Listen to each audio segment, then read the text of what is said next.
You're an American living alone in a rural village in the Japanese Alps. You are sitting at a desk in Chicago, or perhaps it is Columbus, in a workspace where the flickering fluorescent lights seem to nibble away at your soul centimeter by centimeter, day after day. You are 29 years old, and you have done everything that was expected of you.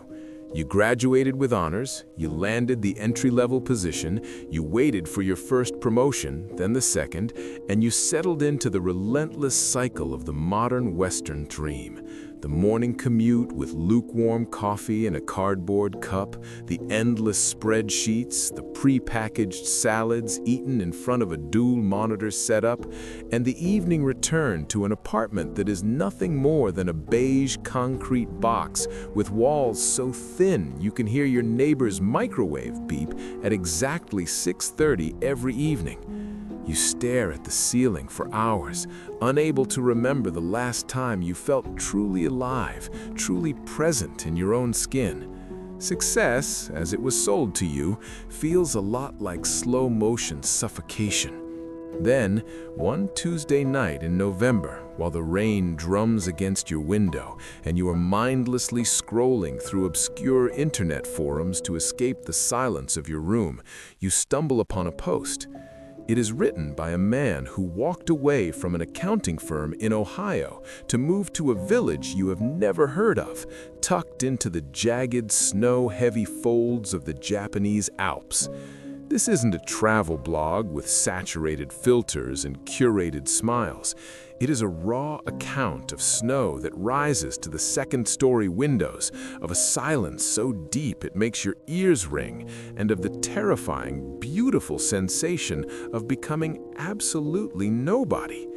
Instead of thinking the man is insane, you find yourself staring at your reflection in the dark computer screen and asking a single question: what is actually stopping me? 3 weeks later, you have sold your car, handed back your keys, and purchased a one-way ticket to Narita with a single suitcase, a laptop, and a letter of acceptance for an assistant language teaching position that your coworkers laughed at, calling it a premature midlife crisis. The landing in Japan is not the spiritual epiphany the brochures promised. It is a brutal, physical, and sensory collision. Tokyo hits you like a tidal wave of neon and disciplined crowds, but it is the journey north that truly begins to break you. You spend hours on trains that grow progressively smaller and older, transferring on platforms swept by a glacial wind that feels like it has descended directly from the roof of the world. By the time you reach your destination, a village named Otari, or perhaps it is Hakuba, far from the polished luxury of the ski resorts, the sheer verticality of the landscape gives you vertigo. The mountains are not postcard backdrops. They are immense walls of ancient rock and dark cedar that imprison the valley, giants that remain entirely indifferent to your arrival. Your apartment is a 20-square-meter studio, a prefabricated Leo place where the wind whistles through the window sills like a dying flute. Your salary is 250,000 yen a month, roughly $1,700. In Chicago, that was the price of your rent. Here, after paying for electricity, the expensive kerosene for your heater, and your bags of rice, you are left to live with a simplicity that borders on asceticism. You are the stranger, the only one, the gaijin of the valley. For the first few months, the loneliness is a physical presence in the room, as real as the cold that bites into your bones the moment you turn off your small space heater to save a few yen. In the mornings, you wake up in total darkness, your breath forming thick clouds of steam above your futon.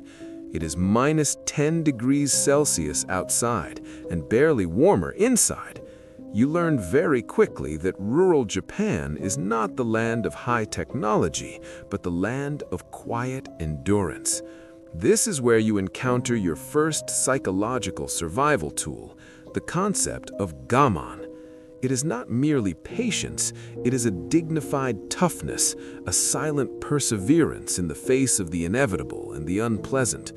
You learn to practice Gaman as you wait for the bus under snow that falls in flakes the size of dinner plates, and as you sit in a freezing school staff room where no one speaks to you because your Japanese is still too hesitant and their English is too rusted by shame. You realize with a pang of moral weight that you are being paid more than Tanaka-sensei, a man with 40 years of teaching experience, who arrives at the school at 6 in the morning to shovel the walkways and clean the gymnasium, simply because you possess a native tongue and a Western face.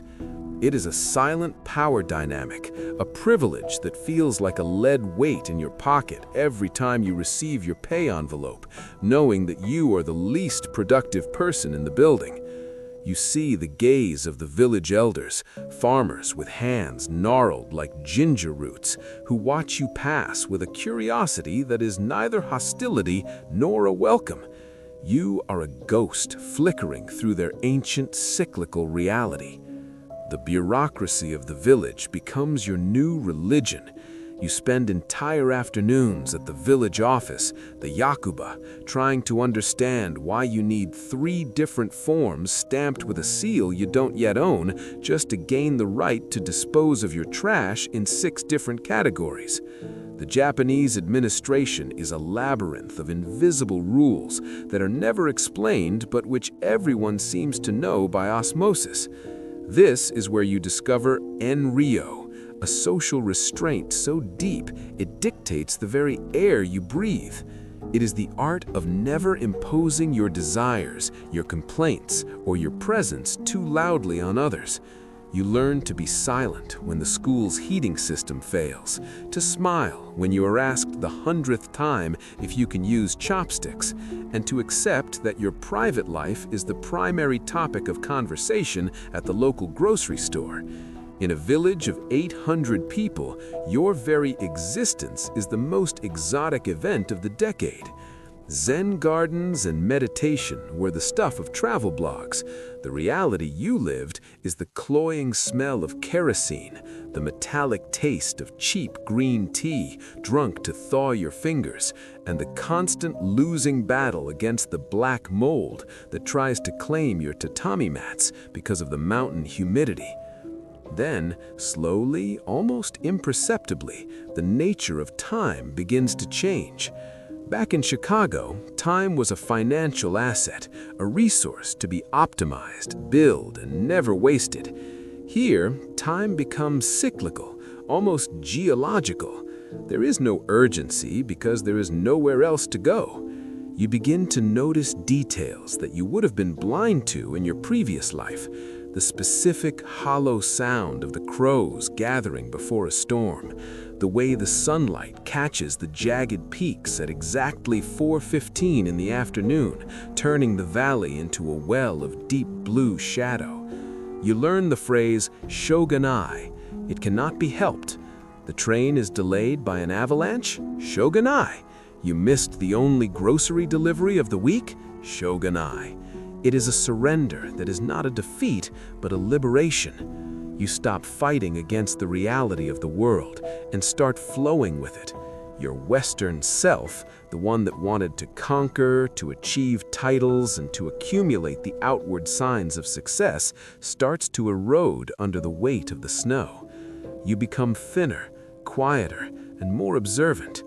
One evening during your second winter, as you walk toward the small municipal onsen, the public hot spring that serves as the true social heart of the village, an old woman named Mrs. Kobayashi stops you. She lives alone in a wooden house that seems to stand up sheer by force of will. She reaches into her basket and hands you a bag of mikan, those small, sweet Japanese mandarins, and says a few words about the bitterness of the wind. You answer her in Japanese, a simple but grammatically correct sentence about the stark beauty of the snow. She smiles, a smile that is no longer tinted with curiosity, but with a quiet recognition. That night, soaking in the scalding, sulfur-scented water, with steam rising toward the dark wooden rafters and the sound of the frozen torrent rushing outside, you realize you are no longer a tourist. You have become a silent inhabitant of the shadows. You know the name of the neighbor's dog, you know which day the traveling fishmonger drives his van through the alley behind the school. And you know that if you leave your boots too close to the door, they will be frozen solid by morning. You have mastered the invisible codes, not because you read them in a book, but because the mountains forced them upon you. Money, those 250,000 yen that seemed so meager at first, now feels like a fortune. You no longer feel the urge for brand-name clothing, electronic gadgets, or expensive dinners to validate your existence. Your wealth is measured in the heat of your stove, the quality of the local miso you buy from the farm next door for 500 yen a jar, and the sense of absolute peace that washes over you when you walk home after a day of teaching children who call you sensei with genuine affection. You see the spirituality of the country not in the majestic, crowded temples of Kyoto, but in the small stone altars on the roadside where someone places a fresh flower or a cup of water every single day. It is an infrastructure of gratitude, a system that constantly reminds the living that they are part of a lineage, a landscape, and a whole. 3 years pass. You receive emails from your friends back in the States. They are getting married, they are taking out 30-year mortgages, they are complaining about their middle management bosses, and they're asking you when you plan to come back to reality. You read their words with a profound sense of dislocation, as if you are receiving dispatches from a distant, frantic planet where the inhabitants are agitated for reasons you can no longer remember. For you, reality is the sharp crack of wood in the silence of a midnight freeze. Reality is the smell of the pine forest after a spring rain. Reality is the sensation of finally being alone, but never again feeling lonely. You have lost your identity as a dynamic professional, as a consumer, and as a citizen of a superpower. You have become an anonymous link in a chain of mountain life that existed long before you and will continue long after you are gone. Yet, eventually, the moment of decision arrives. Perhaps your contract is ending, or perhaps a family emergency calls you back across the ocean. You find yourself packing the same suitcase you arrived with. It feels lighter now, or perhaps you have simply become stronger. You leave the village on a bright spring morning, just as the wild cherry blossoms are beginning to dapple the slopes with spots of pale, almost translucent pink. Mrs. Kobayashi is there to see you off at the tiny train station. She doesn't hug you, that wouldn't fit the code, but she bows deeply, and you find yourself bowing back, a bow that comes from the very center of your being, a mark of respect for everything this valley and these people taught you without ever saying a single word about philosophy. When you land in Chicago, the shock is more violent than your initial departure. The noise is a physical assault. People speak too loudly, they occupy too much space, they seem constantly angry or in a state of desperate expectation. You walk through the streets of your old city and you feel like a deep-sea diver who has surfaced too quickly. You have the bends. You search for the silence, but it does not exist here.